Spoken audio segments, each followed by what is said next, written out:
Why care about the Omega X-33 Speedmaster Professional? It's a quartz watch, right? Well, it's the astronaut and cosmonaut's watch of choice. Trust me, you'll lose count of folks who've worn this watch in space. It has an analog and digital display, it has a lightweight titanium case and bracelet, the alarms will make your ears bleed, and it has mission time for all of those missions you're on sat at home. For those of you already in the know about the Omega X-33, hopefully this video adds a few extra nuggets of info.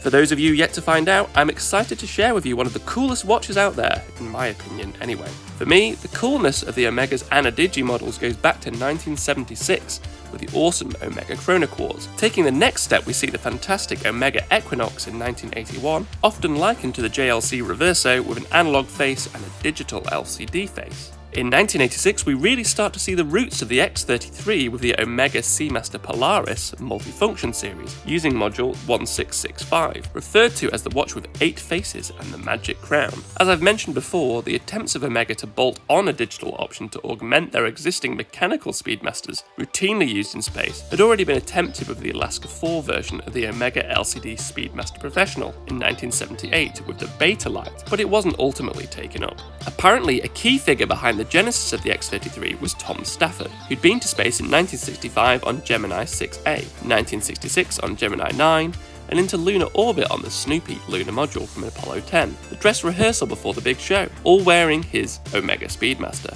Following his retirement in 1979 from some very high-profile roles, one of his board positions was at Omega. On a Hodinkee podcast, he states, quote, "I wrote the specs for the X-33 just like I wrote the specs for the B-2 bomber," end quote. Unlike the Gemini that required a more rugged watch, Tom Stafford says that, quote, "the shuttle had sea level pressure, so you didn't need to have such a rugged watch," end quote. Of pilots using the shuttle, he says, quote, "they like these Casio G-Shocks, we've got to update, to modernise. So I went down and spent 3 days in Houston and talked to all the astronauts. So obviously you need analog, you need digital, we need countdown timer as well as count up, and also you're always running behind time, so we need an alarm. And also at night you need a light. So I wrote all these specs up and sent them over to Switzerland," end quote.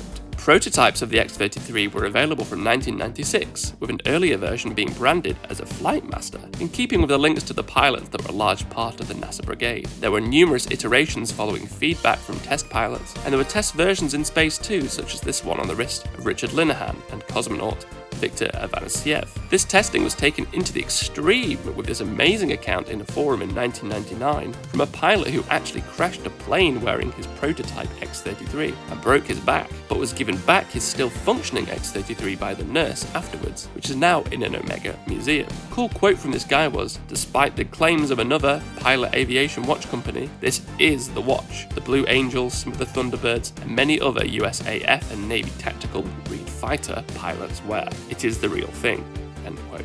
After this iterative testing process, the final model, inclusive of flap pushers to aid glove wearers, would be launched with much fanfare in 1998. Now you're hyped? Let's take a look at the watch. So here is my Omega Speedmaster Professional X-33 using module 1666 with 36 months battery life, domed sapphire crystal and 42.25mm case diameter, which isn't too outrageous due to the shortish looks. I had been worried about this as I've got a very thin wrist, so I would imagine that most folks would be fine. The more recent 2014 X-33 Skywalker is 45mm, which may be getting into more challenging territory. This is a first generation model, so has a unidirectional bezel. The second generation would have a bidirectional bezel. The pushers I find quite satisfying as they really snap down, which makes it feel like a real tool watch. They definitely don't feel luxurious. If we start with the digital display turned off, which you can do by holding the top left pusher down, we can get a clear sight of the 3 analog hands, which all look very distinct from each other and were a source of much debate during the prototyping phase, trying to balance legibility of the hands in flight whilst also being able to see through to the digital LCD display that was behind.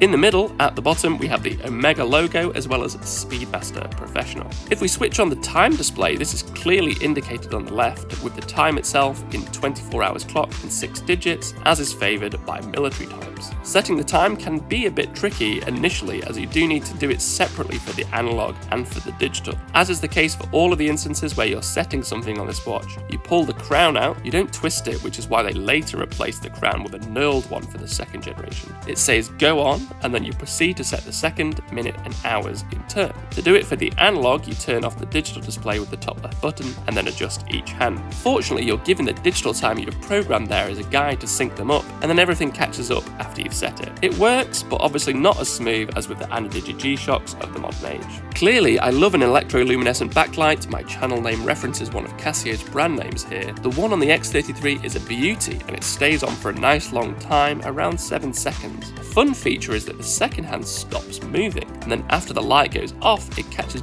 back up to where it was, a little like the split time function on my Seiko Ripley's chronograph. With its own dedicated button making it accessible immediately by pressing the top left pusher, we have the most unique feature to the watch which signals its usage for space, which is a mission elapsed time mode. This can be used by astronauts to keep track of their missions, and they can also set alarms against it. Pretty useless for us land dwellers, but a cool feature nonetheless, which makes the watch feel very legit. Other modes are accessed by depressing the crown, with each being set by pulling out the crown, which includes day and full date, regular alarm. As with all the alarms, this is designed to be super loud as it's intended to be used in flight. Sorry I won't be able to demonstrate here as mine is not working at the moment. Mission time alarm is next, UTC time is the next function. Next we have the countdown timer. Usefully, it counts back up after it's gone down.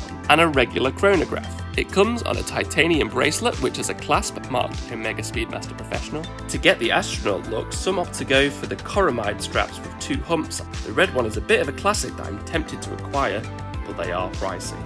Changing the CR2320 battery requires you to undo the 9 small screws on the caseback which say Speedmaster on it. For the original X-33s, there's since been this weird Z-33, as well as the 2014 X-33 Skywalker, which brought back the range after a long hiatus, and has also been worn in space, for example here by German astronaut Alexander Gerst. But I think it speaks volumes that on the SpaceX Falcon 9 flight, Bob Behnken chose to wear an old school X-33. I hope that this video got you interested in the X-33, and if you liked it, please do consider clicking on the subscribe button. It would be super appreciated as I close in on 1,000 subscribers. That's it for today's episode, and I hope you have a fantastic rest of your day.